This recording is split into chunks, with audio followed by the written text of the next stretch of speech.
ಇನ್ನು ಚಿನ್ನ ತರೋದು, ಡ್ರಗ್ಸ್ ತರೋದು ಹೊಸದೇನಲ್ಲ. ಫೋನ್ ಮಾಡಿಬಿಡಿ ಅಂತ ನಾವು ಹೇಳ್ತೇವೆ, ಬಿಜೆಪಿಯವರು ಹೇಳ್ತಾರೆ ಅಂತ ಸಚಿವ ಸತೀಶ್ ಜಾರಕಿಹೊಳಿ ಹೇಳಿದ್ದಾರೆ ಬೆಂಗಳೂರಿನಲ್ಲಿ. ರಾಜಕಾರಣಿ ಅಧಿಕಾರಿಗಳ ಮಕ್ಕಳು ಸಿಕ್ಕಿದ್ದಾರೆ, ಇದರಲ್ಲಿನೂ ಏನು ಹೊಸತಿಲ್ಲ ಅಂತಾರೆ ಇವರು. ಸಾಕಷ್ಟು ಪ್ರಭಾವಿಗಳ ಏರಿಯಾದಲ್ಲಿದ್ದಾರೆ, ಸದಾಶಿವನಗರದಲ್ಲಿದ್ದಾರೆ, ಚಾಮರಾಜಪೇಟೆಯಲ್ಲಿದ್ದಾರೆ. ಇವ್ರನ್ನ ಅಂತ ಹೆಂಗೆ ಹೇಳ್ತೀರಿ ನೀವು?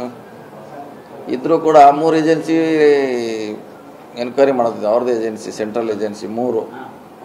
ಇದ್ರಾಗ ಯಾರ್ದು ಪಾತ್ರ ಇಲ್ಲ, ನನ್ನ ಲೆಕ್ಕಲ್ಲಿ ಯಾರ್ದು ಪಾತ್ರ ಬರೋಲ್ಲ. ಯಾರು ಅಲ್ಲಿಂದ ಕೊಟ್ಟಿರ್ಬೇಕು ಅವ್ರಿಗೆ, ಇಲ್ಲಿ ತೊಗೊಂಡ್ಬಂದು ಯಾರ್ಯಾರು ಕೊಟ್ಟಿರ್ಬೇಕು ಅಷ್ಟೇ. ಅದು ಒಂದು ವ್ಯಾಪಾರ ಅಷ್ಟೇ. ಪಾರ್ಟಿಕಲ್ ಲಿಂಕ್ ಮಾಡೋದು ಏನು